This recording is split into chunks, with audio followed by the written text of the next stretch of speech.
இங்க வந்தா மோட்சம் போலாம் அப்படிங்கிற அப்படிங்கிறதுனால மற்ற எந்த க்ஷேத்திரத்துக்கும் இல்லாத ஒரு தனி மகாத்மியம் இந்த பன்றிபுரத்துல இருக்கு. அப்படி இருக்கக்கூடிய இந்த க்ஷேத்திரத்துல அந்த பகவானுடைய திருக்கல்யாண வைபவத்தை ஸ்மரிக்கிறோம் அப்படின்னா அது எவ்வளோ பெரிய பாக்கியம். அதுலயும் குருநாதாள் சன்னிதானத்துல நமக்கு இப்பேற்பட்ட பாக்கியம் கிடைச்சிருக்கு இல்லையா, அது மேலும் சிறந்த பாக்கியமா இருக்கு. ஸ்ரீமத் பாகவதத்துல ஒவ்வொரு ஸ்கந்தத்துல ஒவ்வொரு பக்தர்களுடைய சரித்திரமா சொல்லிட்டு வரா சுகபிரம்மம். அத்தனை பேருடைய சரித்திரத்தையும் விஸ்தாரமா சொல்றார். தசமஸ்கந்தத்தை ஆரம்பிக்கிறார், பகவானுடைய அவதாரத்தை விஸ்தாரமா சொல்லிட்டு வரா. பகவானுடைய ஒவ்வொரு லீலைகளையும் பூதனாமோட்சத்துல ஆரம்பிச்சு நவநீத சௌரியம் என்ன, கோவர்தன லீலை என்னன்னு ஒவ்வொன்றையும் விஸ்தாரமா சொல்லிட்டே வந்துட்டு இருக்கும் பொழுது பகவான் மதுராவுக்கு வரான். அந்த மதுராவில் முஷ்டிகன் சாணூரன் போன்றவாளெல்லாம் துவம்சம் பண்ணி குவலையா பீட்டம் அப்படிங்கிற யானையை தொகைச்சு அங்கேருந்து மாமா கம்சனுடைய சின்ன தரன்னு குடிச்சுட்டு இழுத்துட்டு வந்து அப்பேற்பட்ட அந்த துவந்துவ மண்டபத்துல ஒரு குத்துறானா. கம்சனை பார்த்து கம்சன் போயிட்டான். அப்படி கம்சன் போன உடனே கண்ணன் குருகுலம் எல்லாம் போறான். அதுக்கப்புறம் தான் போய் குருகுலம் எல்லாம் படிக்கிறான். துவாரகா என்கின்ற க்ஷேத்திரத்தை நிர்மாணம் பண்ணிட்டு அந்த க்ஷேத்திரத்துல இருந்துட்டு இருக்கான் கண்ணன். அப்படி இருக்கும் பொழுது சுகர் சொல்றார், பகவான் கோவிந்தா உபயே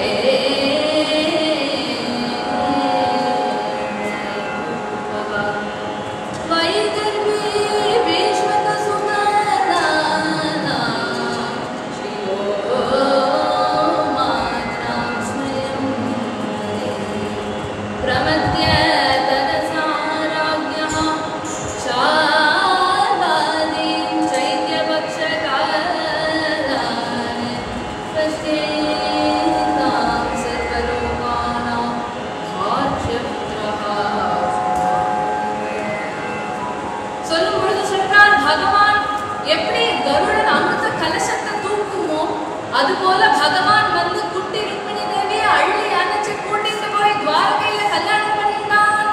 அப்படி ருக்மிணி கல்யாணத்தை முடிச்சுட்டான். 3/4 மணி நேரம் ருக்மிணி கல்யாணம்னு தலைப்பு போட்டு அதுக்கு வேற பாவம் 10 பேர் வந்து உட்கார்ந்து இருக்கா அப்படின்னா ஒரே ஸ்லோகத்துல ருக்மிணி கல்யாணம் ஆயிடுது அப்படின்னு சொன்னா எப்படி இருக்கும்? அதுல இன்னும் பரீட்சித்து அந்த பரீட்சித்து 7 நாள்ல மரணம் அப்படின்னு தெரிஞ்சுட்டும் கிருஷ்ண கதை கேட்கணும்னு வந்து உட்கார்ந்துட்டு இருக்கான். அப்படி இருக்கிற பரீட்சித்து ஆரம்பத்துல இருந்து எப்போ ருக்மிணி கல்யாணம் வரும்னு சப்தாகம் ஆரம்பிச்ச முதல் நாள்ல இருந்து வெயிட் பண்ணிட்டு இருக்கான். அப்படி வெயிட் பண்ணிட்டு இருக்கும் பொழுது விஸ்தாரமா பூத்தனையை அப்படி போட்டு தொகைச்சது, அப்படி பூத்தனையை வதம் பண்ணார், இப்படி முஷ்டிகனை வதம் பண்ணார், இப்படி திருநாவர்த்தனை வதம் பண்ணார்னு இந்த வதத்தெல்லாம் பெருசா சொல்லிட்டு இப்படி இந்த ருக்மிணி கல்யாணத்தை இப்படி சொல்லிவிட்டாரே அப்படின்னு ரொம்ப வருத்தமா போயிடுதான் பரீட்சித்துக்கு. பரீட்சித் உடனே கேட்கிறார், ராஜு வாச்சன भगवान कृष्ण सुतां रुक्मिणी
சுகர் எப்போதுமே இப்படிதான் டெஸ்ட் வைப்பாராம். அவர் எப்போதுமே கதையை சுருக்கி சுருக்கி சொல்லிவிடுவார். ஏன் அப்படி சொல்றாரு அப்படின்னா, எதுவுமே ஒரு விஷயம் அளவுக்கு அதிகமா கிடைச்சது அப்படின்னா அதோட அருமை புரியாம போயிடும். எங்கேயாவது கதையே கேட்க இஷ்டமே இல்லாதவா, கதையே கேட்காதவா, இல்ல அவ மேல நீங்க நீங்க பாட்டு கதை சொல்லணும், நாங்க பாட்டு எங்க வேலையை பார்க்கணும் அப்படின்னு இருக்கிறவா, அவள்கிட்டலாம் போய் கதை சொன்னோம் அப்படின்னா அது அந்த கதைக்கு அவமானம் இல்லையா? அப்படி பண்ணக்கூடாது இல்லையா? அப்படி இருக்கும் பொழுது உண்மையாவே இவன் கதை கேட்கணும்னு ஆசைப்படுறானா, இல்ல மணியை பார்த்துட்டு எப்ப இவ கதையை முடிப்பா, எப்ப ஆக்கு ஓடி போயிடலாம் அப்படின்னு வாட்ச பார்த்துட்டு இருக்கானா அப்படின்னு அப்பப்ப டெஸ்ட் வைப்பாராம் சுகபிரம்மம். அப்படிதான் டெஸ்ட் வைக்கிறா. இப்படி பரீட்சித்தோ கேட்கிறாரு, இன்னும் மேல சொல்லுங்க, ருக்மிணி கல்யாணத்தை சொல்லுங்க அப்படின்னு ரொம்ப ஆசையா ஆரம்பிக்கிறாராம். ஸ்ரீ சுகோவாச்ச ராஜாசீத் பீஷ்மகோ நாம விதர்பாதிபதிர்மஹா தஸ்ய பஞ்சாபரம் புத்ராः கன்னிகாஜகராணனா ருக்மியத்ரஜோ ருக்மயதோ ருக்மபாரஹா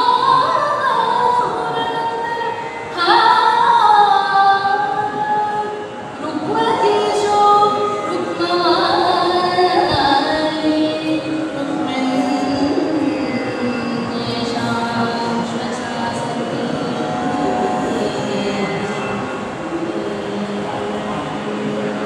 ராஜா பீஷ்மகோ நாம பீஷ்மகர் அப்படிங்கிற ராஜா இவள்தான்.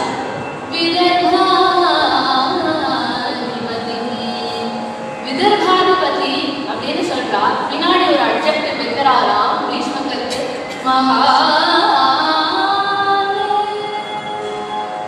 மகான் அப்படின்னு சொல்றார். ஏன் மகான்னு சொல்லணும்?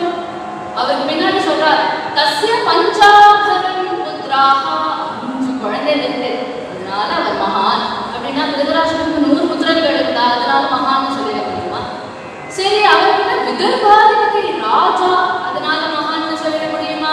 துரியோதனன் கூட தான் ராஜாவாகணும்னு ஆசைப்பட்டான், இவ ராஜாவா இருந்தா அதனால அவனை ராஜான்னு சொல்லிட முடியுமா? அதனால அவனை மகான்னு சொல்லிட முடியுமா?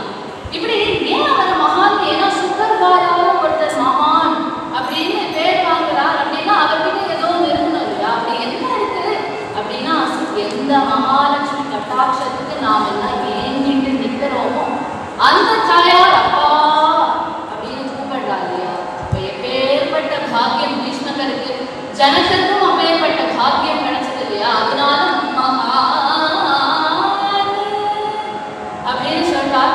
பின்னாடி சொல்றார், தஸ்ய பஞ்சாபரம் புத்ராஹ, 5 புத்திரர்கள், கன்னிகாஜகராணனா, 5 புத்திரர்களுக்கு அப்புறம் ஒரு பொண்ணு அப்படின்னு சொல்றா.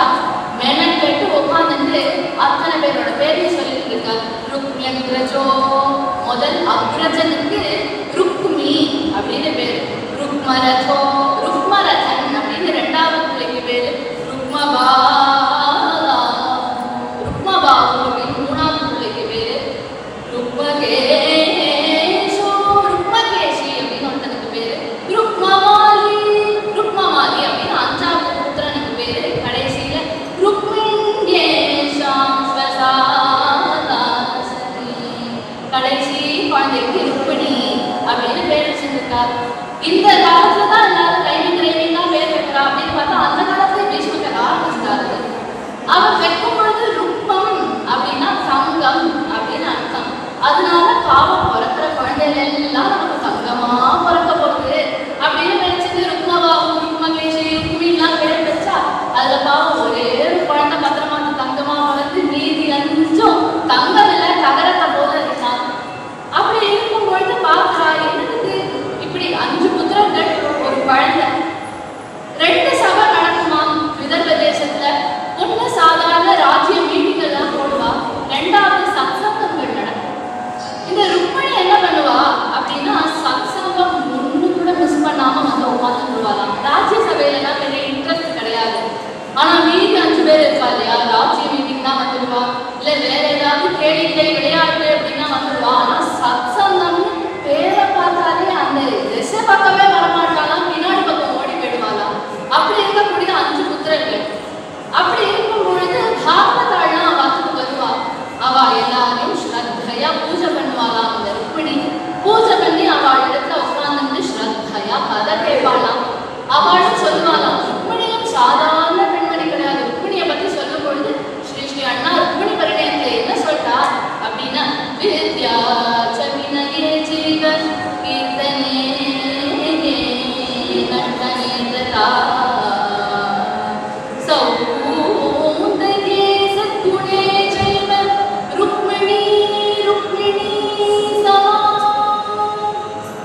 படிப்பு அப்படின்னு எடுத்துட்டா ருக்மிணி தான் ஃபர்ஸ்ட், பாட்டுன்னு எடுத்துட்டா ருக்மிணி தான் ஃபர்ஸ்ட், டான்ஸ்ன்னு எடுத்துட்டா ருக்மிணி தான் ஃபர்ஸ்ட், அழகுன்னு எடுத்துட்டா ருக்மிணி தான் ஃபர்ஸ்ட், குணம்னு எடுத்துட்டா ருக்மிணி தான் ஃபர்ஸ்ட். இது எல்லாத்தையும் ஃபர்ஸ்ட் வந்துருவா. பின்னாடி இன்னொருத்துல ஃபர்ஸ்ட் வந்துருவாளாம். அது என்ன அப்படின்னா என்ன மாதிரி யாராவது பாட முடியும், ஆட முடியும், படிக்க முடியும் அப்படிங்கிறதுலேயே ஃபர்ஸ்டா வந்துருவா இல்லையா? அதையும் சொல்றா வினயே செய்வ, வினயத்திலையும் ருக்மிணிக்கு ஈடு ருக்மிணி தான் அப்படின்னு சொல்றா. அப்படி இருக்கும் பொழுது வீணை வாசிப்பா, ரொம்ப அழகா வாசிப்பாளா. அப்படி வீணை வாசிக்கும் பொழுது பாகவதாலாம் கூப்பிட்டு உட்காந்து வச்சுப்பா, கிருஷ்ண கதையெல்லாம் சொல்லுவாளாம். சொல்லிட்டு இருக்கும் பொழுது கண்ணன் அவதாரம் பண்ணலாம் அப்படிங்கிறதுல இருந்து ஆரம்பிச்சு ஒவ்வொரு கதையா சொல்லிட்டே வந்து கடைசியில கண்ணனுக்கு அவாத பொண்ணு பார்த்துருக்கா அப்படின்னு சொல்லிருப்பா. சொல்லிட்டு ருக்மிணியை சித்த நேரம் வீணை வாசிக்க சொல்லுவாளா. ருக்மிணியும் வீணை வாசிப்பா. வீணை வாசிக்கும் பொழுது இந்த பாகவதாளுக்கு எதுக்கு இந்த தேவையில்லாத பம்பெல்லாம் அவ என்ன பண்ணுவா, ருக்மிணி முன்னாடியே போய் ஆஹா எவ்வளோ நல்லா இருக்கு இந்த வீணாநாதம், இந்த வீணைக்கு ஏற்றது அந்த ஃப்ளூட்டு தான், அந்த ஃப்ளூட்டுக்கு ஏற்றது இந்த வீணை தான் அப்படின்னு ருக்மிணி முன்னாடியே சொல்லிட்டே வர பாகவதா எல்லாரும் இதையே சொல்லிட்டு இருப்பாங்க. இப்படி கேட்க கேட்க கேட்க கேட்க கண்ணனை பத்தி கேட்க கேட்க கேட்க கேட்க கண்ணன் மேல ஆசை வந்துட்டு கல்யாணம் அப்படின்னு ஒண்ணு பண்ணிட்டா அது அந்த கண்ணனை தான் பண்ணிக்கணும் அப்படின்னு அப்பேற்பட்ட ஆசை. ஆண்டாளாவது பல வருஷ காலம் கழிச்சு வந்து கண்ணனை அடையணும் அப்படின்னு அந்த அச்சாவதாரத்தை வேண்டிட்டு ஆசைப்பட்டா. ஆனா ருக்மிணியும் கண்ணனுடைய சமகாலம், கண்ணனை நினைச்சா போய் பார்க்கலாம் அப்படின்னு இருக்கும் பொழுது அவ ஆசைப்பட்டதுல என்ன தப்பு இருக்கு? அவ ரொம்ப ஆசைப்பட்டா கண்ணனை கல்யாணம் பண்ணிக்கணும் அப்படின்னு. அவ அப்பா பீஷ்மருக்கு புரியுது இது மாதிரி குழந்தை ஆசைப்பட்டா அப்படின்னு. அதனால ஒரு மீட்டிங் போடுறா. அந்த மீட்டிங்ல 5 குழந்தைங்க உட்கார்ந்துட்டு இருக்கா. அது தவிர அவளுடைய பந்துக்கள் எல்லாம் இருக்கா, மந்திரிகள் எல்லாம் இருக்கா. அவள்கிட்ட போய் சோபஸ்ருத்யம் குந்தஸ்ய ரூபவீர்ய குணாஸ்ரீயா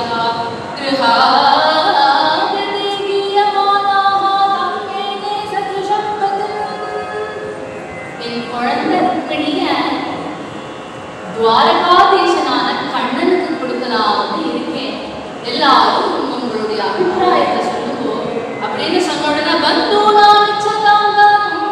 கிருஷ்ணா பகினி ரொம்ப சந்தோஷம். எத்தனை பந்துக்களுக்கு ஆஹா ஆஹா எவ்வளோ அழகான ஜோடி, எப்பேற்பட்ட துவாரகாதீசன் கண்ணன், எப்பேற்பட்ட ருக்மிணி, ரொம்ப பொருத்தமான ஜோடி, அவளுக்கு தான் கல்யாணம் பண்ணணும், எங்க எல்லாருக்கும் ரொம்ப சந்தோஷம். அவாவா கத்தி கூச்சலிட்டா. அப்படி கத்திட்டு இருக்கும் பொழுது விருட்டு சபையில ஒருத்தன் எழுந்துட்டான். யாரு அப்படின்னா ருக்மிணி எழுந்துட்டான். எழுந்து திட்டானா. சபைன்னு பார்க்கல, சபையில 4 பேர் இருக்காரு, நம்மளோட அப்பா வயசானவர், ஒரு ராஜா, அவரை போய் திட்ட போறோமே அப்படிங்கிற யோசனையெல்லாம் எதுவுமே கிடையாது. உனக்கு என்னப்பா கண்ணுக்கிட்டு மங்கி போயிட்டா, மூளையில குழம்பி போயிட்டா, என்ன நினைச்சிட்டு இருக்க நீ மனசுல? எப்படி தங்கம் மாதிரி வளர்த்திருக்கோம் என் தங்கைய, அவனை கிருஷ்ணனுக்கு கொடுக்கணும்னு நீ சொல்றியா? இதெல்லாம் நியாயமா? இப்படி எல்லாம் எந்த முட்டாளாவது செய்வானா? கிளிய ரொம்ப அழகா வளர்த்து கொண்டு போய் பூனைக்கைய கொடுக்கறது மாதிரி தானே இருக்கு. இது எல்லாத்துக்கும் யார் பண்ண தப்புன்னு எனக்கு புரிஞ்சுட்டு, எப்ப பாரு இந்த சத்சங்கம் நீங்க 4 பேரை கூட்டிட்டு வர இல்லையா, அவாதான் வேற வேலை இல்லாம சும்மா ப்ரமோஷன், இது எல்லாமே ப்ரமோஷன், அட்வர்டைஸ்மெண்ட் பண்ணியே எது உண்மை எது பொய்ன்னு தெரியாத அளவுக்கு அட்வர்டைஸ்மெண்ட் பண்ணி ப்ரமோட் பண்ணி வச்சிருக்கா கண்ணனை. என்ன பெருசா கண்ணன் சாதிச்சுட்டான்? என்ன கண்ணன் அப்படி சாதிச்சுட்டான்னு நான் கேட்கிறேன். இவா எல்லாரும் இந்த பாகவதாலாம் அவனுக்கு முதல்ல நேரம் நிற்க தெரியாது. அதனால உடம்பு இப்படி வளைச்சது என்னமோ நிற்கலாம். அது திரிபக்தி லலிதாச்சாரம் இவா எல்லாரும் சொல்லிட்டு இருக்காங்க. அதை ப்ரூவ் பண்றதுக்காக தான் கண்ணன் என்னமோ இங்க வந்து பாண்டுரங்கன்னா நிமிர்ந்து நிற்கிறான். நான் நிற்கணும்னு நினைச்சா நிமிர்ந்துட்டு நிற்பேன்டா. அது என்னன்னா கண்ணன் அப்படி நின்னாலும் அழகா இருக்குமா. நம்ம எல்லாம் இப்படி 3 வளைவு வலிச்சு நின்று பார்ப்போமே, நம்மளாலே பார்க்க முடியாது. அது கண்ணன் அப்படி நின்றாதான் அழகா இருக்கும் அப்படிங்கிறதுனால அவன் அது தன்னோட ஸ்டைலா வச்சுட்டு இருக்கான். அவன் என்ன வித்தியாசவாதமா என்ன வித்தியாசவாதம் கேட்கிறான். அவனுக்கு ஒரு கால விட இன்னொரு கால நீளம், அதை அட்ஜஸ்ட் பண்றேன்னு ஒரு கால பின்னாடி வச்சு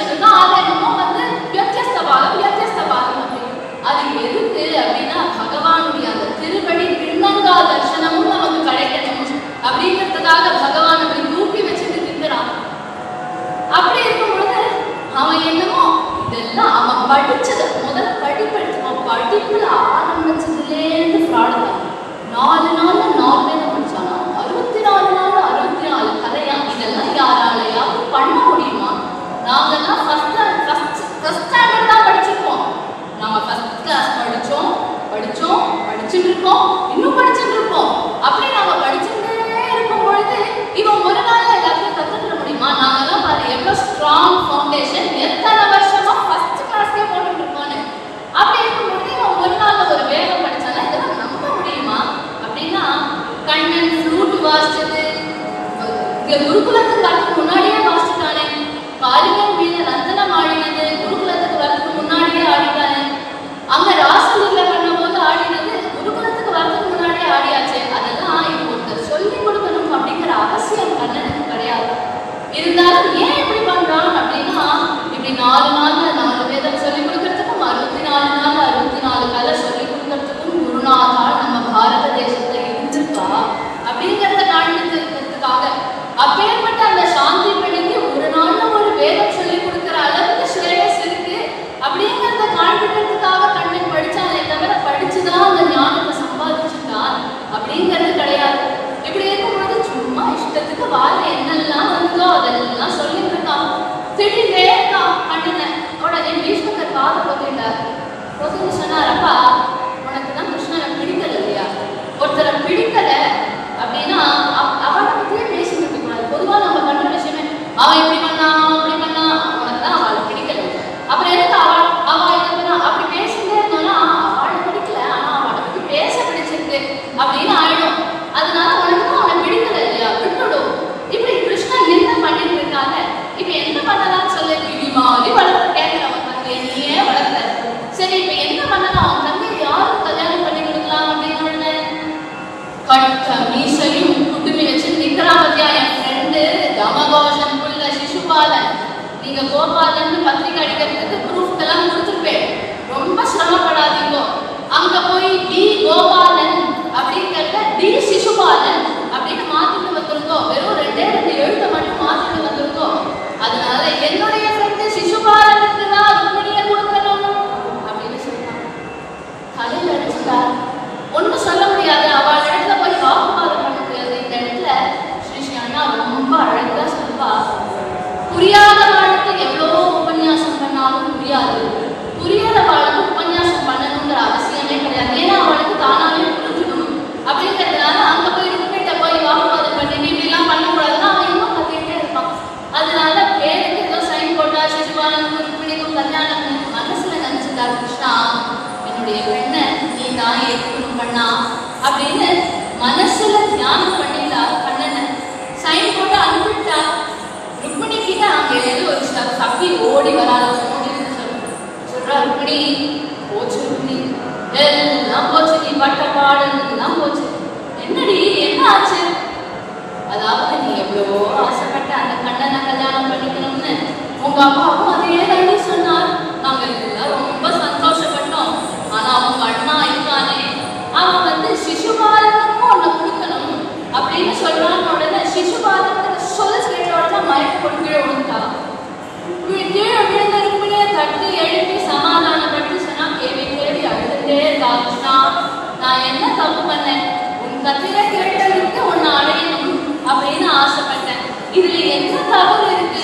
நீ போய் என்னை சிசுபாலன் கிட்ட கொடுக்கலாமா, அப்படின்னு நான் எப்படி கல்யாணம் பண்ணிக்கிறேன்னு கேள்வி கேள்வி அழுதுட்டு இருக்கா. அழுதுட்டு இருக்கும் பொழுது அங்கேருந்து ஒரு பாகவதர் வரா.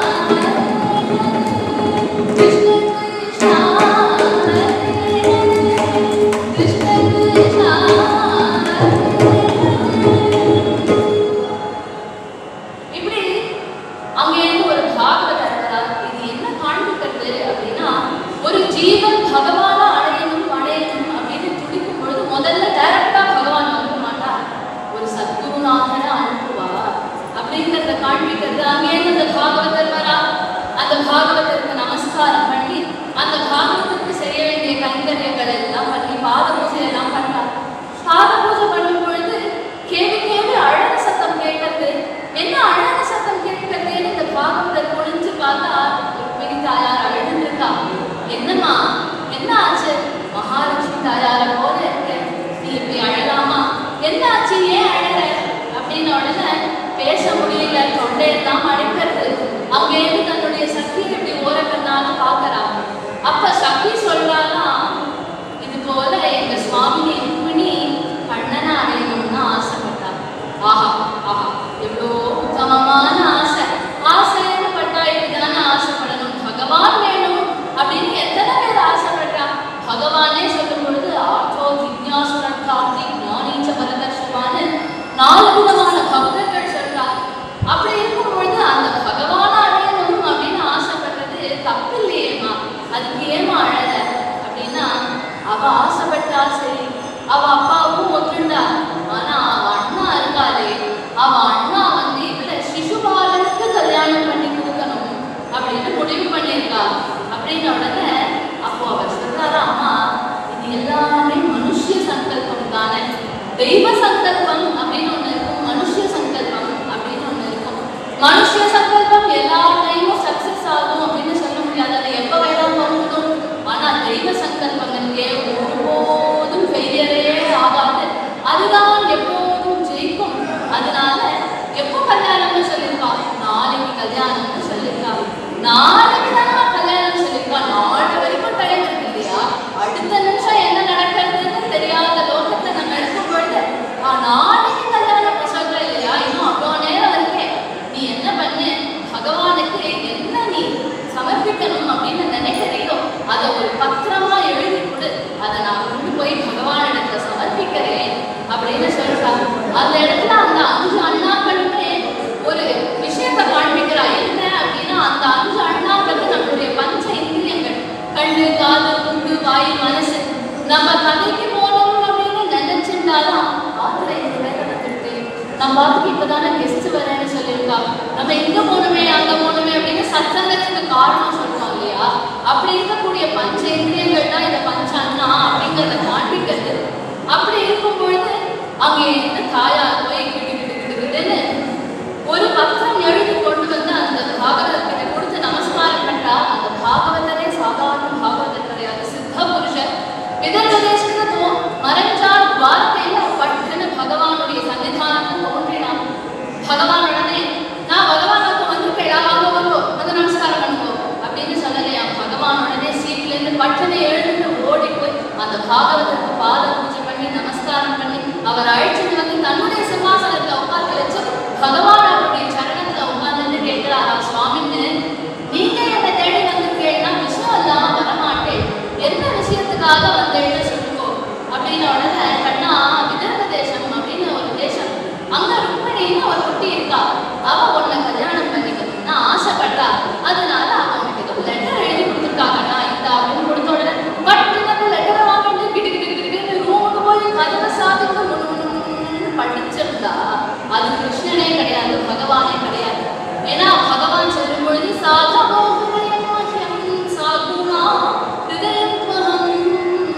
சாதுக்களுடைய ஹிருதயம் தான் என் ஹிருதயம் தான் சாதுக்கள் ஹிருதயம் அப்படின்னு சொல்லக்கூடிய பகவான் அந்த லெட்டர் அப்படி வாங்கிட்டு போய் படிப்பானா? பாகவதரே நீரே படிப்பே அப்படின்னு உடனே அவருக்கு லட்சையா இருக்குதான். ஏன்னா ஒரு தாயார் பர்சனலா ஏதோ எழுதி சுருட்டி மடிச்சு பாவம் கொடுத்துருக்காரு, அப்படி கொடுத்ததை நம்மள போய் படிக்கிறாரே அவர் தயங்கும் பொழுது பகவான் சொல்றார், உனக்கும் எனக்கும் எந்த வித்தியாசமும் கிடையாது, உங்களுடைய ஹிருதயம் தான் என் ஹிருதயம், அதனால நீங்களே படிப்போ அப்படின்னு உடனே ஒரு பக்கம் ரொம்ப சந்தோஷமா. ஏன்னா எங்கேயாவது இந்த லெட்டரை வாங்கி விஷயம் அப்படின்னு படிச்சுட்டா ருக்மிணியோட அந்த எமோஷன் ஃபீலிங் எதுவுமே புரியாது இல்லையா? அந்த ஃபீலிங்ஸ் எல்லாம் நேரம் பார்க்கணும் வந்தவர் இந்த பாகவதர் தானே. அதனால அவர் படித்த உடனே ரொம்ப சந்தோஷப்பட்டு ஆரம்பிக்கிறார்.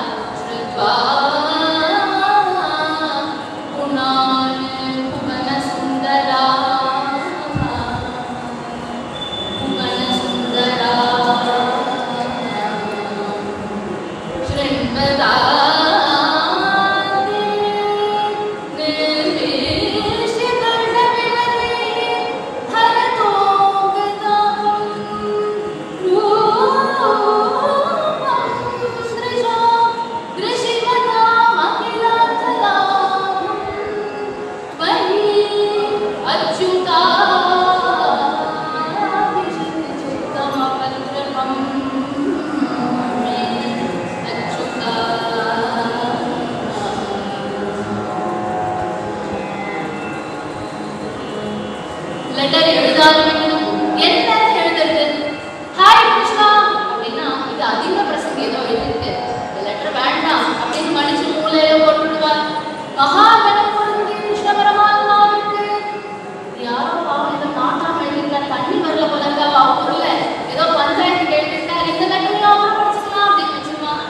அன்புள்ள கண்ணனுக்கு அப்படின்னா கோகுலத்துல இருந்து மாமி ஏதோ டப்பா கொடுத்தனுப்பிருக்கா, பக்ஷனை கொடுத்தனுப்பிருக்கா, அதனால அப்புறம் பட்சத்தை சாப்பிட்டுக்கலாம் அப்படின்னு வச்சிருவான். நம்ம ஒரே வார்த்தை எழுதணும், அந்த ஒரு வார்த்தையில கண்ணனே மனசை பறி கொடுக்கணும். அப்படின்னா என்ன வார்த்தை போட்டது அப்படின்னு யோசிக்கிறா. யோசிக்கும் பொழுது விஷ்ணு சஹஸ்ரநாமம் ஞாபகம் வந்தா தாயாருக்கு. விஷ்ணு சஹஸ்ரநாமத்துல ஆரம்பிக்கிறதுல பூதகிருத்து பூதகிருத்து பாவம் பூதாத்மா பூதபாவனா பூதாத்மா இல்ல பூதம் பூதம்னா அந்த குழந்தைக்கு பாவம் பூதம் பூதம் அப்படின்னு சொன்னா நல்லா இருக்குமா?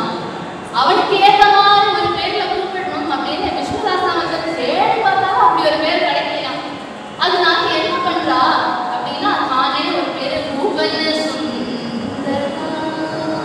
எவ்வளோ அழகான நாமம் புவன சுந்தரா அப்படின்னா ஸ்ரீ அண்ணா சொல்லும் பொழுது பல வியாக்கியானங்கள் சொல்வார். புவனமே அவர் இருக்கிறதுனாலதான் சுந்தரமா இருக்கு, அதனால புவன சுந்தரா. அவரே இந்த புவனத்திலேயே இருக்கிற பெரிய சுந்தரன், அது அவர் தான், அதனால புவன சுந்தரா. புவனம் அப்படின்னா ஜலம் அப்படின்னு அர்த்தம். ராமாவதாரத்துல சரயு தீர விஹாரி, அதனால புவன சுந்தரா. கண்ணனா இருக்கும் பொழுது துவாரகையில சமுத்திரத்து மத்தியில இருக்கான், யமுனா தீர விஹாரியா இருக்கான், அதனால புவன சுந்தரா. பாண்டுரங்கனா இடுப்புல கை வச்சு நிற்கும் பொழுது சந்திரபாகா தீரத்துல நிற்கிறான், அதனால புவன சுந்தரா. எப்படி ஜலம் நிர்மலமா சுத்தமா இருக்குமோ அது போல கண்ணனும் நிர்மலமான வஸ்து சுத்தமான வஸ்து, அதனால புவன சுந்தரா. ஜலம் வேகமா வரும் பொழுது குப்பை சத்தையெல்லாம் அடிச்சு தள்ளிட்டு வரும்போது அது போல நம் ஹிருதயத்தில் இருக்கக்கூடிய காமம் குரோதத்தெல்லாம் அடிச்சு தள்ளிட்டு வரக்கூடிய பிரபு, அதனால புவன சுந்தரா. இப்படி பல வியாக்கியானங்கள் சொல்லுவார். நேரத்தின் தேர்ந்தபடி சில வியாக்கியானங்கள் மட்டும் ஸ்மரிக்கக்கூடிய பாக்கியம் கிடைச்சது. அப்படி இருக்கும் பொழுது சொல்றா, கண்ணா உனக்கு உன் கதையை கேட்டா பாப்பம் போகும் அப்படின்னு சொல்லி நான் கேள்விப்பட்டிருக்கேன். எல்லா கேஸ்லயும் நீ அப்படி வச்சிருந்தா என் கேஸ்ல மட்டும் ரிவர்ஸ் ஆகிட்டே உன் கதையை கேட்கும் போது எனக்கு தாபம் ஜாஸ்தியாக, எப்போ இந்த கண்ணன் அடைய வேணும், எப்போ இந்த கண்ணன் அடைய வேணும் ஜாஸ்தியா இருக்கு எனக்கு. அப்படி இருக்கும் பொழுது உன்னை பார்க்கறதே அகிலாற்றலாம், கண்ணு படைச்சது உன்னை பார்க்கறதுக்கு தானே.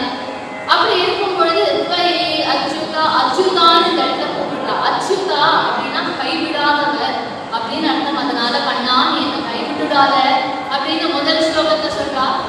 ரெண்டாவது ஸ்லோகத்துல என்ன சொல்றா அப்படின்னா காத்வாம் குந்த மஹதே குலஸ்ரீல ரூப வித்யாவயோ பிரவீண காமகிராத்ம துல்யம் வீராபகம் குலவதி நவ்ரீத கன்யா காலே நிசிம்ம நரலோகமனோ விராமம். கண்ணா உன்னுடைய நீ ஏதோ லட்சம் இல்லாம நான் உன்கிட்ட இப்படி ஓடி வரலன்னு என்ன அண்டர் எஸ்டிமேட் பண்ணிட்டாத. காத்வாம் குந்த மஹதி உன்னுடைய குலத்துக்கும் சீலத்துக்கும் ரூபத்துக்கும் வித்யைக்கும் வயசுக்கும் உனக்கு ஏத்த ஒரே பொண்ணு நான் தான். நீ லோகத்துல வேற யாரையாவது கல்யாணம் பண்ணிக்கணும்னு நினைச்சா கூட உனக்கு ஈக்குவலான பொண்ணு கிடைக்க மாட்டா. அதனால நீ என்னதான் கல்யாணம் பண்ணிட்டாலும் உனக்கும் வேற வழி கிடையாது. மேலும் சொல்றா காலே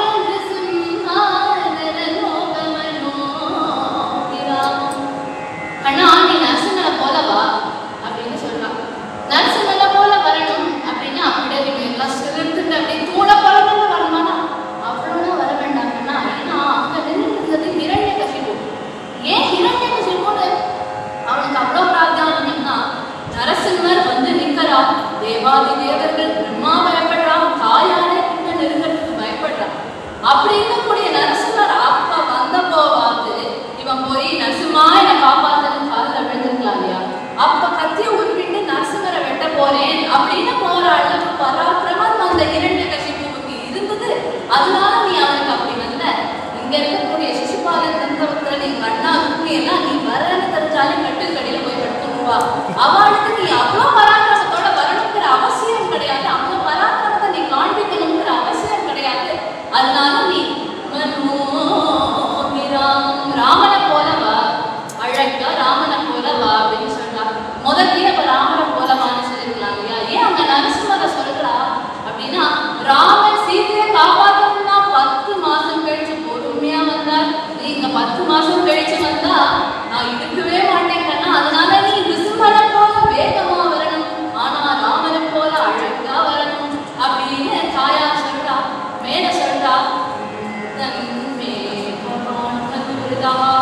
पतिरङ्गजाया आत्मार्पितश्च भवतो विभो विदेहि मा वीरभागमविवर्षतु चैत्रारा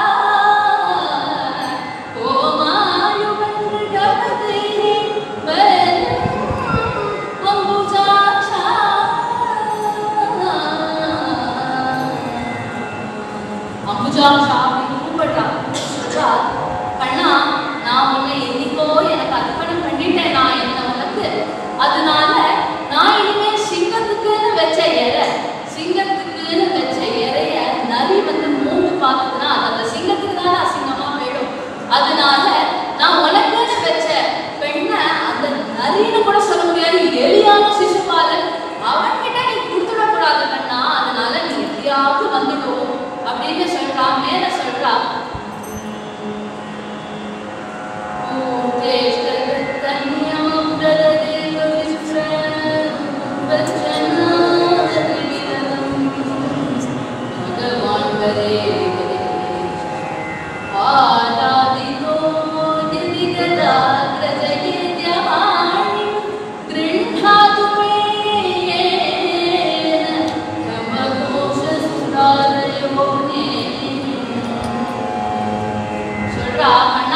இதுவரைக்கும் நான் பண்ண யாக யஜ்ஞம் பூஜை குருவுக்கு நான் பண்ண அர்ச்சனை இது எல்லாமே போரும் அதனும் அப்படின்னு சொல்லிட்டா. என்னது இப்படி போறோம்னு சொல்லுவாளானா, ஆமா ஏன் போறோம்னு சொல்றா, பகவானான நீ எனக்கு கிடைச்சுட்ட. அதனால இதுக்கப்புறமும் நான் இந்த அர்ச்சனை எல்லாம் பண்ணணுங்கிற அவசியம் கிடையாது கண்ணா, நீ எப்படியாவது வந்து என்னை ஏற்றுக்கோ அப்படின்னு சொல்றா. மேல சொல்லும் பொழுது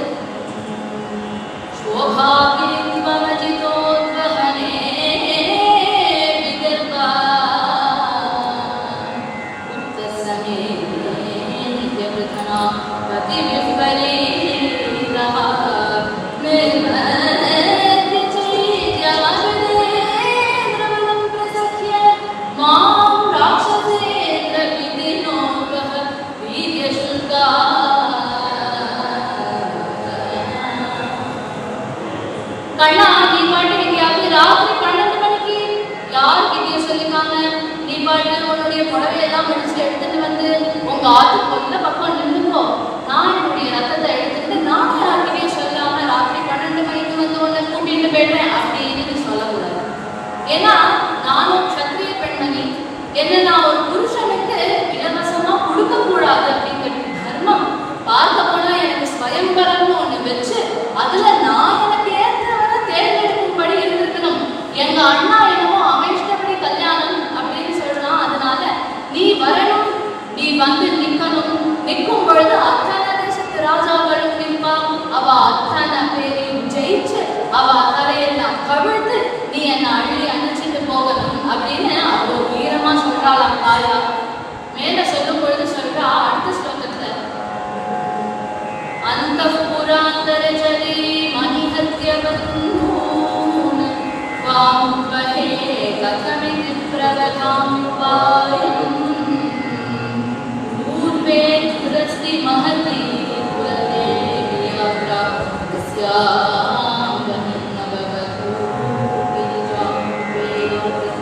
நீ நினைச்சுக்கலாம் இது மாதிரி நீ பாட்டு வந்து அடிச்சுட்டு தூக்கிட்டு போங்கிறேன். அப்படி அடிக்கும் பொழுது உன் பந்துக்கள் தானே உன்னுடைய அந்தப்புறத்துல இருப்பா, அவளை அடிக்கலாமா, அது தப்பு இல்லையா அப்படின்னு நீ கேட்கலாம். அதுவும் நானே உனக்கு சொல்லித்தரேன், நீ கவலையப்படாத. நீ வந்து பிளான் போடணுங்கிற அவசியம் கூட கிடையாது, பிளானையும் நானே கொடுத்துடுறேன், நீ எக்ஸிகியூஷன் மட்டும் கரெக்டா பண்ணிட்டா போதும் அப்படின்னு சொல்றா. நான் வந்து கல்யாணத்தன்னைக்கு காட்டாத தேவி கோவிலுக்கு கௌரிய பூஜை பண்றதுக்கு வருவேன், அதெல்லாம் ஆண்டாலும் சொல்றா. அப்ப அந்த அம்பாளுக்கு அவ்வளோ இம்பார்ட்டன்ஸ் கொடுக்குறா. அப்படி நான் தாயார பூஜை பண்ண வரும் பொழுது அங்க நான் அங்கேருந்து வெளியில வருவேன் இல்லையா, அந்த கோவில்லேருந்து வெளியில வரும் பொழுது எல்லா தேசத்து ராஜாக்களும் நிற்பா. அப்போ நீ வந்து என்னை அழைச்சிட்டு போ அப்படின்னு 6 ஸ்லோகங்கள் சொல்லியாச்சு. கடைசியில 7வது ஸ்லோகமா சொல்றா,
நான் ரதம் இருப்பேன், ரதம் இருந்து என்னுடைய உயிரை விடுவேன், உயிரை விட்டு மறுபடியும் அடுத்த ஜென்மா எடுப்பேன், அடுத்த ஜென்மாவில் நீ வரியா காப்பேன், அப்பையும் நீ வரலாம், அப்பையும் உயிரை விடுவேன், சதம் இருந்து இப்படி சத ஜென்மம் 100 ஜென்மா எடுப்பேன் தவிர அந்நிய புருஷனை என் மனசாலே ஏற்றுக்க மாட்டேன் அப்படின்னு தாயாருடைய இந்த கடிதத்தை படிச்சு முடிக்கிறார் அந்த பாகவதர். கண்ணனுக்கு அப்படியே பறக்காதான். தார்கானா சாரதினார் வந்த இந்த பாகவதரை ஏற்றிட்டார். ஏற்றிட்டு நேரா கிளம்புறார் விதர்ப தேசத்துக்கு. அப்படி கொடி பறக்க கிளம்பும் பொழுது அங்கேருந்து பலராமன் அவருடைய பார்க்குறாரு. இது கிருஷ்ணனோட ரத்தமாச்சு, இவன் என்ன தனியா எங்கேயும் கிளம்பி போறான், இது அநேகமா ஏதாவது ஒரு குட்டி கண்டு போட்டிருக்கோம், அந்த குட்டியை தூக்கினதுக்காக இவன் போவான். அப்ப ஏதாவது பிரச்சனை வந்ததுன்னா தம்பிக்கு சகாயத்துக்கு நான் வேண்டாமா, இன்னும் அண்ணானா இப்படி இருக்கணும் அப்படிங்கிறத பலராமன் காண்பிக்கிறார். அப்படி அங்கேயிருந்து வரார். பலராமன் அவன் பின்னாடி சைன்யத்தை திரட்டிட்டு வரும்பொழுது கண்ணன் அங்கேயிருந்து வந்து விதர்ப தேசத்துல இறங்குறான். கண்ணன் இறங்கி உடனே பீஷ்மகர் பார்க்கிறார், ரொம்ப சந்தோஷப்படுறார். ஸ்வாகதம்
நமஸ்காரம் பண்றாளா தாயா.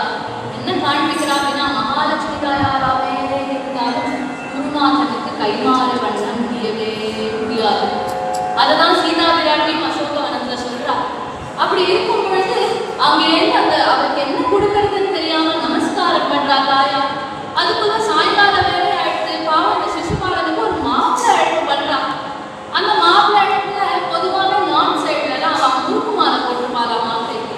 அப்படி முறுக்கு மாலையெல்லாம் போட்டு இவனை ஒரு குதிரை வண்டியில ஏற்றி அப்படி இருக்கும்போதும் இவனுக்கு மனசுக்குள்ள ஒரே பயம். எங்கேயாவது கிருஷ்ணன் வந்துட்டா என்ன பண்றது, கிருஷ்ணன் வந்துட்டா என்ன பண்றதுங்கிற பயம் உள்ள இருந்துட்டே. அதனால சந்தோஷமா இருக்க முடியல. இருந்தாலும் ட்ரை பண்றான்.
என்னடா இது வந்துட்டானேன்னு நினைச்சுட்டே இருக்கா. அப்படி நினைச்சுட்டு இருக்கும் பொழுது அடுத்த நாள் பார்த்தால பொழுது விடியது. தாயார் சர்வாலங்கார பூஷிகையாக அத்தனை பூஷணங்களும் போட்டுக்கொண்டு கழுத்து சிமிக்கி எல்லாம் போட்டுட்டு நெஞ்சுக்கு எல்லாம் வச்சு சந்திரபிரப சூரியபிரபெல்லாம் கையில வளையத்தை விழுந்த கழுத்துல மாதமான காசுமான வைரபாரங்கள்லாம் போட்டுக்கொண்டு மூக்குத்தி போட்டுக்கொண்டு வங்கி போட்டுக்கொண்டு இடுப்புல ஒட்டியானம் போட்டுக்கொண்டு இதெல்லாம் எதுக்கு லிஸ்ட்னா இப்ப இருக்கிற வாழ்க்கைலாம் இப்படி ஒரு ஆர்னமெண்ட் இருக்கானே தெரிய மாட்டேங்குது இல்லையா? அதனால லிஸ்ட் போட்டு சொல்றான். மேல சொல்றா ஹம்சா பாடம் கட்டின புடவை கட்டின்னு இருக்கா அப்படின்னு உட்பட சும்மா நோட் பண்ணி சொல்றா. அப்படி அங்கேருந்து தாயார் கௌரி தேவியை பூஜை பண்ணும்பொழுது அம்மா நான் எப்படியாவது கண்ணனையே பத்தியா அடையணும்னு பிரார்த்தனை பண்ணிட்டு அந்த கோவில்ல இருந்து வெளியில வரா தாயார். அங்க அத்தான தேசத்து ராஜாக்கள் கலிங்க தேசம் புலிங்க தேசம் நேபாள சௌராஷ்டிரா அத்தான தேசத்து ராஜாக்களும் நிற்கிறா. இத்தனை நாள் வரைக்கும் ருக்மிணி பேருதான் சிரவணம் தான் ஆயிருக்கே தவிர தர்சனம் பண்ணினது கிடையாது. முதல் தடவை தாயாரை பார்த்து சொக்கி விட்டா. ஆஹா எப்படி இருக்கா அந்த ருக்மிணி அத்தனை பேரும் சொக்கி போய் நிற்கிறா. அங்கே இருந்து அண்ணன் நடையில அப்படி தாயார் நடந்து வரா, தோழிகளோட நடந்து வரா. அப்படி நடந்து வந்துட்டே இருக்கும்போது அத்தனை ராஜாக்களும் வாய குழந்தைன்னு பார்த்துட்டு இருக்கா. ஜராசந்தனும் கூட நிற்கிறான் பார்த்துட்டு இருக்கா. அங்கே இருந்து வந்து நம்ம கிருஷ்ணனும் நிற்கிறான். நம்ம கூட்டத்துல கண்ணன் நிற்கிறான். இவாளெல்லாம் பார்க்குறேன் என்ன இவாள இப்படி வழிஞ்சுட்டு பார்த்துட்டு இருக்கா, எனக்கு தேவை பார்த்துட்டு இருக்காளேன்னு பார்த்தா அங்கே இருந்து தாயார் நடந்து வரா. தாயார் நடந்து வரும் பொழுது கண்ணன் எங்க இருக்கான்? கண்ணன் வந்தாச்சுன்னு தெரியும், இங்கதான் இருக்கான்னு தெரியும். எப்படி தெரியும் அப்படின்னா துளசியினுடைய சுகந்த வாசனை வரலாம். அதுல இருந்து தெரியறது கண்ணன் அங்க நிற்கிறான் அப்படின்னா எங்க நிற்கிறான்னு எப்படி பார்க்கறது? அந்த நாள் தாயாரா இருக்கிறதுனால அவங்க எப்படி பார்க்கறா, எப்படி தலையை தூக்கி பார்க்கறது அப்படின்னு தன்னுடைய சுருளான கேசம் அதை வருது இருக்கிற வியாஜத்துல தலையை தூக்கினா மகாமதிவிரதையா இருக்கிறதுனால ததிசே அச்சுதம் அந்த கண்ணனையே பார்த்துட்டா. பார்த்த உடனே தாயாருக்கு இன்னும் சந்தோஷம் ரொம்ப தாங்க. ஆஹா இப்படி இருக்காளேன்னா நம்ம ஸ்ரீ அண்ணா அந்த தாயார் எப்படி இருக்கா அப்படிங்கிறத பாடுறா.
பெருமாளையே யாராலும் பிடிக்க முடியல.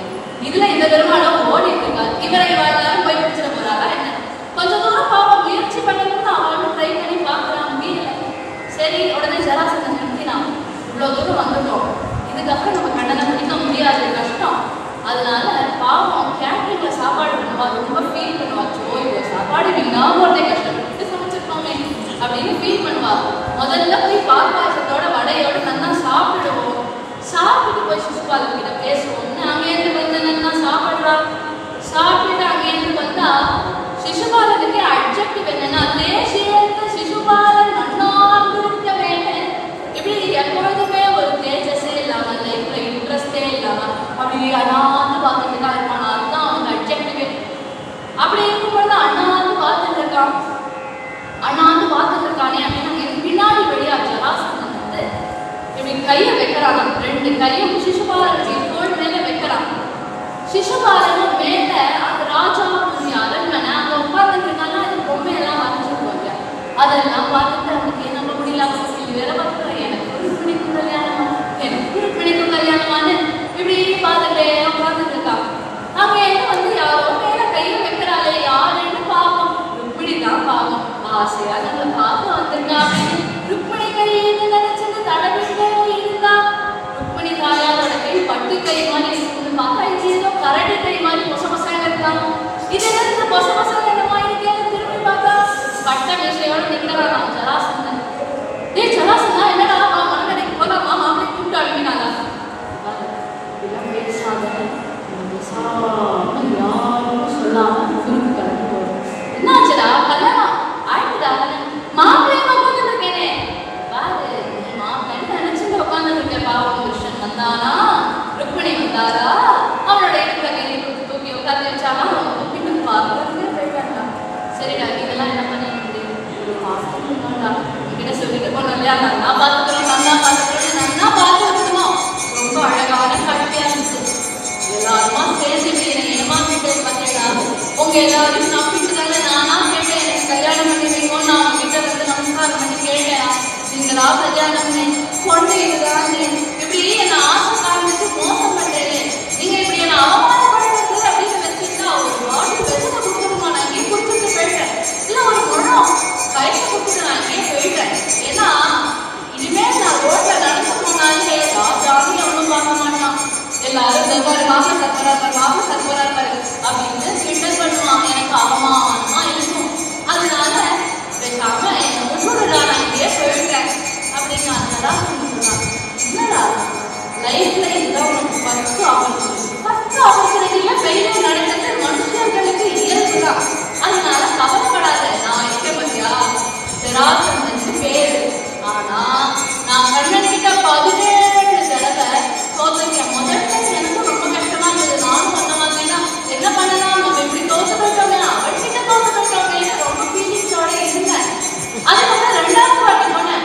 முதல் வாட்டி போனப்போ 1 வாரம் ஃபீல் பண்ணியிருந்தேன். 2வது வாட்டி போனப்போ 5 நாள் தான் ஃபீல் பண்ணேன். அதுக்கப்புறம் 3வது வாட்டி போனப்போ 3 நாள் தானே ஃபீல் பண்ணேன். அதுக்கப்புறம் பழகி போயிடுறாங்கடா. அதனால நீ விட்டுடும். எப்ப கண்ணன் கிட்ட போய் தோத்துட்டு வந்தாலும் அடுத்த வாட்டி பார்த்துக்கலாம் அப்படின்னு மனசு தேடி போகுது. பாரு, ஃபர்ஸ்ட் நாங்க ருக்மிணின்னு ஒரு பொண்ணை பார்த்தோம். அந்த பொண்ணை கிருஷ்ணன் வந்து தூக்கிட்டு போயிட்டான். கவலையே படாத, உன்னை கல்யாணம் பண்ணிக்கிறதுக்கு யாராவது ஒருத்தர் பிறந்திருப்பாங்க. அடுத்து நாங்க யாராவது ஒருத்தர் உனக்கு கல்யாணம்னு ஃபிக்ஸ் பண்ணி பத்திரிக்கை எல்லாம் போடுவோம். அவங்க கிருஷ்ணன் வருவான், அந்த கிருஷ்ணன் வந்து தூக்கிட்டு போவான். இப்படி எத்தனை தடவை தூக்கிட்டு போனாலும் உன்னை கல்யாணம் பண்ணிக்கிறதுக்கு இந்த லோகத்தை யாராவது ஒருத்தர் அவதாரம் பண்ணிருப்பாரா. அதனால கவலையே படாத, உனக்கும் கல்யாணம் நடக்கும். அதனால கவலைப்படாதன்னு சொல்றான். சிசுபாலனுக்கு சமாதானம்னா ஒத்துக்குமா, எது போய் ருக்மிணிகிட்ட கத்து கத்துறா. ருக்மிணிக்கு நடந்த எந்த விஷயமுமே தெரியாது. அவர்கிட்ட போய் நான் உன்னை கல்யாணம் பண்ணிடுவேன்னு கேட்டேன்னா, உன் தங்கையை நீயா கல்யாணம் பண்ணிருக்கிறேன்னு சொன்னேன். உன் தங்கை என்னடா கண்ணனோட ஓடி போயிட்டா, நீங்க எல்லாரும் ஃபேமிலியா சேர்ந்து என்ன அவமானப்படுத்தலையா அப்படின்னு அவன்கிட்ட போய் கத்த. ருக்மிணி பார்த்தா, அவனுக்கு அப்புறம் தான் நடந்த விஷயம் எல்லாம் புரிஞ்சுது. அவன் உடனே விதர்ப தேசத்தினுடைய சைன்யத்தை திரட்டினா, நான் போய் என் தங்கையை சம்பாதிச்சுட்டு வந்து உனக்கு கல்யாணம் பண்ணி வைப்பேன்டா. மறுபடியும் சொல்றியா, வேண்டாம்னா அந்த முயற்சியெல்லாம் எடுக்காதேங்கிற சிசுபாலன். இல்லடா நான் சொல்றேன், நீ கேள்வி, பேசாம ஒப்பாது, நான் போய் சண்டை போட்டு என் தங்கையை அழைச்சிட்டு வரேன். இல்லைன்னா குண்டினம் பிரவேசாமி அப்படின்னு சொல்றான். வார்த்தையா பேசு, எதுவும் அபத்தமா பேசாத அப்படின்பா. ஏன்னா மேல ரிஷிகள் எல்லாம் இருப்பாங்க, நம்ம ஏதாவது சொல்லும் பொழுது அவ தக்காஸ்தும் தக்காஸ்தும் வரும். இவன் என்ன சொன்னான்னா, ருக்மிணியை நான் ஜெயிச்சுட்டு வரலனா அப்படிங்கிறத மூணு சொல்லிட்டு குண்டினம் பிரவேசியாமி அப்படின்னு கத்துக்கிட்டான். அதனால மேல ரிஷிகள் தக்காஸ்து அப்படின்னு சொல்லிவிட்டாங்க. அதனால அவன் எப்படி போறான் இந்த ருக்மிணி சண்டைக்குன்னு போய் நின்னா, கண்ணனும் எப்படி சண்டை போடுறான் அப்படின்னா சண்டையிலையும் ஒரு அழகு. சண்டை போடுறோம்னா இப்படி நின்றுட்டு நேரம் அந்த எதிரிகளை பார்த்துட்டு தானே சண்டை போடுவாங்க. இவன் என்ன பண்றான்னா ருக்மிணி தேவி எடுத்த கையை கொடுத்துட்டு ருக்மிணி தேவியை பார்த்து கொண்டு அம்மா இப்படி ஒவ்வொன்னா போடுறாங்க. ஆனா யார் மேல போய் எந்த அஸ்திரம் விழணுமோ கரெக்டா அது போய் அத்தனை பேர் மேலே விழட்டான். கடைசியில பார்த்தா ருக்மிணி தோத்து போயிட்டான், சர்வ சைன்யமும் போச்சு. இப்ப நிக்கிறான் ருக்மிணி மட்டும். கண்ணன் பாக்குறான், பார்த்து இவனோட அத்துழியம் தாங்க முடியாம போயிடுது. அதனால இவனை எப்படியாவது ஒழிச்சு கட்டணும் அப்படின்னு தேர் கட்டலை வச்சு இவனை தர தர தர தரன்னு இழுத்துட்டு போய் இவனை பதம் பண்ணணும். இதுதான் இவனுக்கு தண்டனைன்னு முடிவு பண்ணலாம். அப்ப தாயார் சரணத்தை பிடிச்சிட்டு சொல்றாரா, என்ன 1000 நாள் நான் அவர் எங்க அண்ணா இல்லையா, என் கல்யாணத்தப்போ எங்க அண்ணா உயிர் போடுது அப்படிங்கிறது எனக்கு என்ன சந்தோஷமான விஷயமா, அதனால நீங்க விட்டுடுங்கோ அப்படின்னு கண்ணனை பார்த்து சொல்றான். அதுக்குள்ள பலராமனை மீது ஓடுகிறார். வந்து சொல்றார், அண்ணா இதெல்லாம் பண்ணாத கண்ணா, உறவுலேயே ரொம்ப பெஸ்டான உறவு மச்சினர் தான், அதனால அவரை போய் நீ டார்ச்சர் எல்லாம் பண்ணக்கூடாது, இதெல்லாம் ரொம்ப கஷ்டம், அதனால இதை நீ பண்ணாத விட்டுடு அப்படின்னு உடனே என்னதான் இருந்தாலும் அவனுக்கு ஏதாவது ஒண்ணு பண்ணணும் இல்லையா, அதனால அங்க தலையில முட்டை அடிச்சு அனுப்புறாங்க. இப்பதான் அது ஃபேஷன் அப்படின்னு சொல்றான். அந்த காலத்துல அது அவனுக்கு பெரிய அவமானமா போயிட்டு போஜக்கட்டம் என்கின்ற இடத்துல போய் தலையில துண்டை போட்டுட்டு எப்படா முடி வளரும்னு உட்காந்து முடிய இடிய வளர்த்துட்டு அதுக்கப்புறம் அவ அப்பா கிட்ட போய் இதுதான் நடந்தது அப்படின்னு சொல்றான். அங்க இருந்து அதுக்குள்ள தாயார் அழைச்சிட்டு வரா. கண்ணன் அழைச்சிட்டு வந்து வசுதேவ தேவக்கு முன்னாடி நிறுத்தி, அம்மா இதுதான் உங்க மாட்டு பொண்ணு அப்படின்னு காண்பிச்ச உடனே தேவகிக்கும் வசுதேவருக்கும் ஒரு பரமானந்தமா இருக்கு. அப்படி இருக்கும்போது இவாளுக்கு கல்யாண நிச்சயதார்த்தம் எல்லாம் பண்ணி ஒரே நாள்ல 1000 கால் மண்டபம் விஸ்வகர்மா நிர்மாணம் பண்றா. அப்படி விஸ்வகர்மா நிர்மாணம் பண்ணி அந்த மண்டபத்துல ஸ்ரீகிருஷ்ணன் ருக்மிணி விராட்டிய கல்யாணம் காலையே தன் திருக்கையால திருமாங்கல்ய தாரணம் பண்றார். அத நாராயண தீர்த்தர் பார்க்கறே, நீங்களும் சேர்ந்து பாருங்கோ அப்படின்னு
அது அத்தனை சாதுக்களும் அத்தனை மகான்களும் தரிசனம் பண்ணின அந்த கல்யாண வைபவத்தை ஸ்மரிக்கக்கூடிய பெரிய பாக்கியம் இன்றைய தினம் நம்ம எல்லாருக்கும் கிடைச்சது.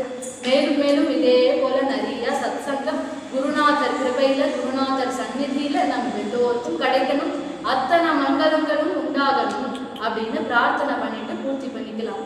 கோபிகா ஜீவன ஸ்மரணம் கோவிந்தா கோவிந்தா ஹரே ராம ஹரே ராம ராம ராம ஹரே ஹரே ஹரே கிருஷ்ண கிருஷ்ண கிருஷ்ண ஹரே ஹரே ஹரே ராம ஹரே ராம ராம ராம ஹரே ஹரே ஹரே கிருஷ்ண கிருஷ்ண கிருஷ்ண ஹரே ஹரே ஹரே ராம